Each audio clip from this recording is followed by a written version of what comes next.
these images are too big. It's 672 kilobytes. That's too big. Now, you're probably like thinking to yourself, oh, but Craig, I don't have Photoshop. I don't have those tools. All right. Well, let's pretend just for a minute that I'm Katie and I can't. The client's not paying me for a subscription of Photoshop, and I just can't afford to get Photoshop because that's the only one. It's the only client that I ever do this work for. So okay, so let's just go through this once again. Here's the photo. Here's the permalink or the URL. I open that up in a new tab. Here's that JPEG. I do a right click to save that, and I've saved it here in this folder because this photo is too big. Okay, so what do I do now? I go free Photoshop alternative. All right, and you can choose your own. So there's GIMP, there's Paint.net for Windows, Google Photos for Android, Pixlr for online or Android. Oh, lovely. Here's an online one. So that sounds like the one that I would probably choose if I want to get this done in a hurry. So Pixlr, free photo editor, online graphic design. Let's go to advanced photo editor. Now we'll open our image and we'll go to Untitled folder and pre-resize image. The image you selected is very large. Yes, it is. Resize it before you start to edit to save on memory and minimizing lag. And we've got the option to never ask about this. I've never used this before either. First time I've ever used it. But I think this is a great suggestion they're making. Yes, please, resize my image. That saves me having to do it. All right, that looks good. Now let's see what options they've got under the file menu in terms of saving. So there's a couple there.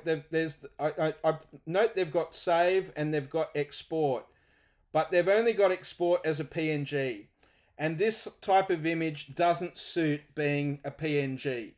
This type of image suits being a JPEG because we want to really minimize the file size, and PNG is only really useful when we've got transparent images that float above other things that are masked out or whatever. But when you've got like a rectangle like this, it makes the most sense to save it as a JPEG.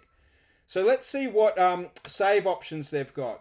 So here we've got the option to save it as a JPEG, and I'd note that they've got the image quality low or high.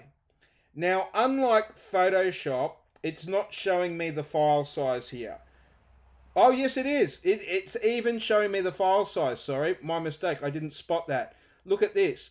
Format, 88 kilobytes. All right, so quality, 10%.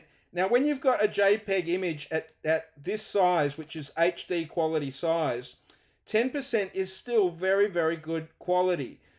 It's always, and let me just point out an article. I'm going to have to keep repeating this issue because it's so fundamental to web design. Let's just go to the article in the Foxy Website Marketing Club, right? This long-winded one, so this is very in detail explanation of posts and blogs and categories, but I also cover image optimization in detail in this video, right? But there's also this very quick article I posted here today, how to optimize images for web and performance. And just take a moment to read through how and why you really want to do this. Improve your SEO. I'm going to keep going on and on and on about this because pretty website is one thing. Having a website that ranks in Google and converts visitors into customers is the fundamental thing for most websites. Without that, there's no point having a website, all right? So I'll point you out to those things to do some further reading. But here we are. We're going to optimize this one. Like I say, we've made it HD settings, 1920. And you know what? For this photo to look really great, because that photo is going right down the middle like this, and it's not centered on the table. I would love to crop this so that that goes right down the middle. This is more composition and photography. But look, let's just go the whole hog since we're here. Like I say, never used this software before ever. So when I say look up free Photoshop alternative, you do have lots and lots of options there. All right, let's try that one more time. Let's open up this photo, and so instead of going the full HD, we will actually go with the ultra image size, okay? Because what I want to do is I want to crop it. So over here we've got a crop tool. And the crop tool, see the crop tool? It's very similar to Photoshop over here. And now let's go with ratio and see what ratios it's got. There's some presets here. And let's go... I like the 16:9 preset myself. That's my favorite preset, okay? Because it matches the HD screen.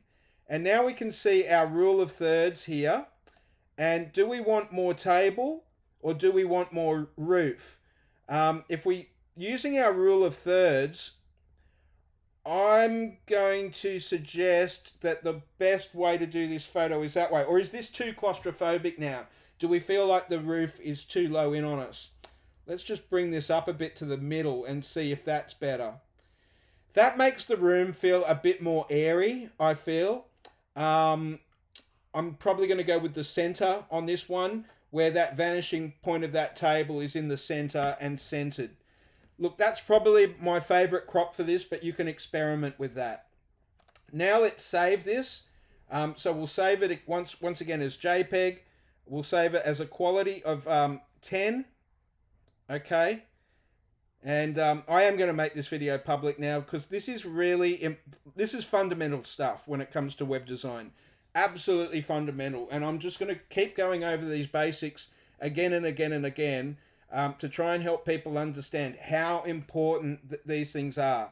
If you cut corners and put in massive photos that are 600 or 700 megabytes, by the time you've got 300 or 400, by the time you've got 2 or 3 photos on there, or a lot of people use more than that, then you're looking at a page that's multi-megabytes in size.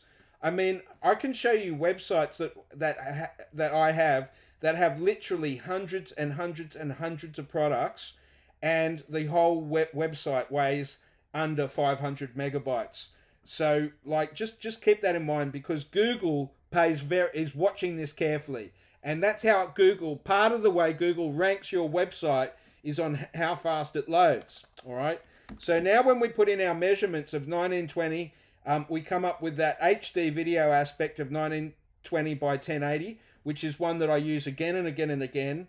I also use the Instagram standard one of when we're using square photos of 1080 by 1080. All right, so let's download that image. We're going to save that. We'll put it back in that folder, but we'll call it something meaningful, because later on I want to talk to you about SEO and alt tags, okay? And so having a descriptive name is really powerful. Later on, when I teach you about alt text on images and how to increase SEO for images, but just getting this is part of it. We'll go 1920 by 1080. That's probably very descriptive. That shows us what the pixel ratio is, and we'll put it back in there. And that was really great. So I'm really impressed with Pixlr.com. That was a really good experience. It's very similar to Photoshop. It's free. It's browser based. Quick and easy.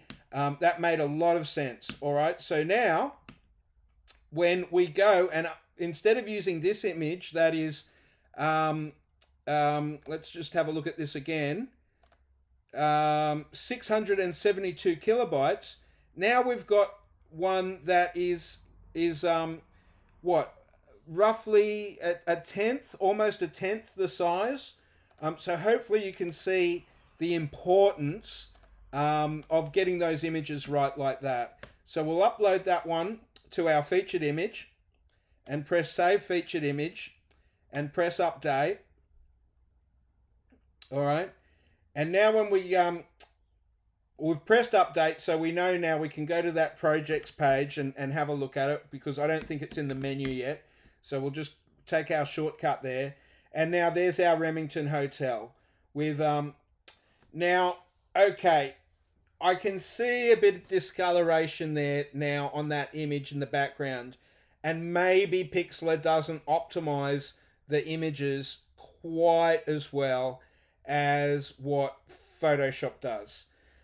All right, so this is probably as much as anyone really wants to watch on this, but if you want to see me go down the rabbit hole and improve this image even further, let's dig in. All right, here we go. So I'm going to go back to Pixlr. I'm going to go back to the Pixlr and try that one more time using this free photo editor. I'm going to use the advanced one because I want all my students to feel like they're advanced as well. And we'll go into the ultra one so that we can just crop that again. I note that the keyboard shortcut is the same on Photoshop there. But we do need to apply the ratio of 16:9, and once again we'll crop it so that table ends up in the center. So we'll go from there to there and just move that to the center like so, and there's our photo. Now notice that those white shades, they started, you call that over optimization. You also call those glitches and things that you can see like that, they're known as artifacts. Okay, so just be aware of that. Now we'll go and save this again. We'll give it another go. I can't see the glitches in there, unfortunately, even when I go down to 1, and in Photoshop you probably would be able to see that visually. But look, let's go with 50%. No, that's 440. No, that's too much. So what is their low setting on this? Medium, low. Their low is 50. Yeah. Okay. So, what to do here? All right. I am going to. Well, first of all, don't forget to put in the. Oh, we didn't put in the right dimensions. That's going to make a big difference there. So now on 50, it's 179. So it's less than a third of the size. Look, let's try that one and see what that one looks like. All right, that may look better. And I'll just click on, because I'll just copy over the top of that file. I don't want that old one. It wasn't good enough. And now I'll open this in a new tab so that I can edit this post. All right. And I'm going to now go to the featured image again, and I'll upload a new one. And I usually do it in that order, because if you do it in the other order, sometimes WordPress won't replace it because it gets confused because they have the same name. So I always upload it first and then I delete the old one. So I'll put that in there as the featured image and press update. I'll go back to our projects page and refresh the page. Now that looks a lot better. It's less than a third of the size, all right?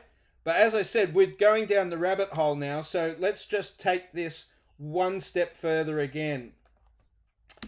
We're going to look for an optimization plugin, and I'm forgetting off the top of my head which is the one in our library. But the one in our library, you can get it for free. So WordPress image optimization, you can get it for free up to a certain amount of photos. There's not a lot of photos on this one. Image, I haven't typed it clear enough for it to understand what I want. Image optimization. What are the 7 best ones? Okay, so we've got, I'm looking for Smush It is the one I use. There it is. Short pixel optimization. Now, if you've only got a few photos, this one will be perfect. All right. So we'll look for this one. You can try the other ones too. Oh gosh, it didn't find short pixel. let's go to, oh, that's because I haven't gone to add new. I need to go add new. It's looking in my library, which is such an annoying thing when you do that and you forget. All right, so we've got, there's the proper one there. As you can see, 300,000 active installations. We'll install this now.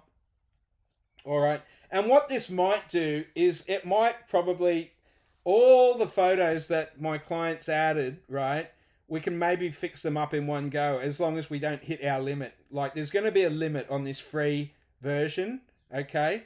That's why I prefer to do it myself in a program like Photoshop or something like that. Now, what do we do? In order to start, you need to validate your API key. Oh my gosh, it does actually want my API key. So sign up to get your API key.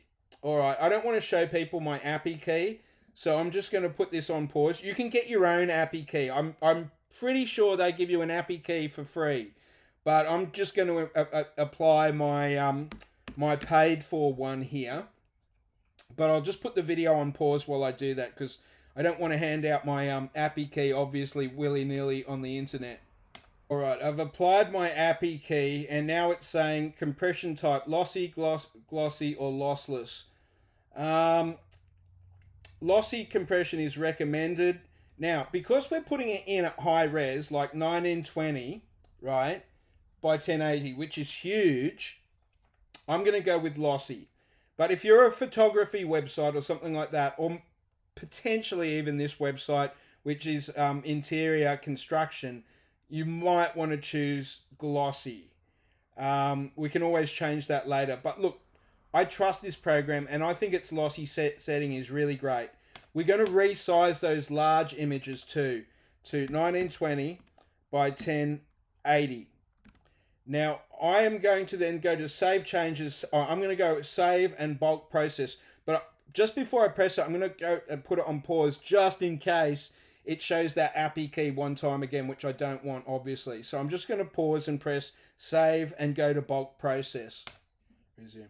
All right, here we go. And I don't even know if I've got enough credits left on this one. Now, WebP versions, 1 credit, 1 image. No, I'm not going to do that yet. So 417, include thumbnails. Yeah, okay. We'll include the thumbnails. Yeah, all right, let's do it. Let's see if I've got any credits left on this one. And it's because I've got this open on so many websites, and unfortunately this particular program has, yeah, we're at 0%. Oh, good, it's working. This particular program decides to refresh itself every now and again, and it uses up all my credits, which get reset every month. So if it doesn't work this time around, what I really need to do is go into the other websites and turn it off for a while so I can come back to these new websites we're in the process of building and use up, I think I've got like 15,000 credits or something. You'd be surprised how quickly those credits run out, especially if I should have really gone into the image library and cleaned up images that weren't in use. All right. And also the other thing is too, I wouldn't even have to do that if well, in a way I do, because this is going to fix up Pixlr. It's got a better optimization algorithm than Pixlr, I believe, right? And we'll be able to see that. The proof will be in the pudding when this is finished in approximately 15 minutes. But the compression algorithm in Photoshop's very good. And that's why whenever I'm building a website, I always do it the way I've just shown you. I make the different sizes, the different ratios, either 16 by 9 or 10 by 10. Then I save it as very compressed, usually about 10%. And the results I get are very, very good. And I'm aiming for a photo that's approximately 100 kilobytes. If it's over 200 kilobytes, you know, that's too much. Okay. So I'll put this video on pause and we'll see what happens. We'll see if Squarely gets to the end of this or if I run out of credits or not. I'll just put this on pause. We'll be back in a moment. All right, the image optimization is done. So let's just have a look at that. See what this one looks like now on the projects page when we refresh the page. See if it's got any. No, there's no banding in that, so I'm very happy with that. Yeah, it's a very good plugin, but you pay for what you get. And then in the image library, when we have a look at this image, now it's been optimized, it's compressed it down to 119. So it shaved off about 60 kilobytes there. But let's now go through that library that was once massive, and we can see everything. Well, that one's 200, but don't forget it's 2500 pixels deep. And it hasn't changed that one because we only told it to change the wide ones that were wider than 1920. So all of them have, most of them now, see that one's down to 131, 139, 126, 152. So I'm happy with that now, but the quality is still good. If we go and visit the site, we can see all those photos still look fine. They all still look really good quality, but this is really going to speed up the website. If we click on this page about, oh, that's right, this is one of those weird one-pager ones. This goes to a different page, what we do, and that is pretty quick. And we click onto the projects page. Sorry, we click onto the projects page, and that is very quick. And part of the reason why that's very quick is because we have compressed all of those images. Thanks for watching. I hope this video was helpful. Please leave comments or feedback below if you've got any questions about WordPress website design, online marketing, SEO, graphic design. Shoot them through and we'll see if we can answer them in your own special video.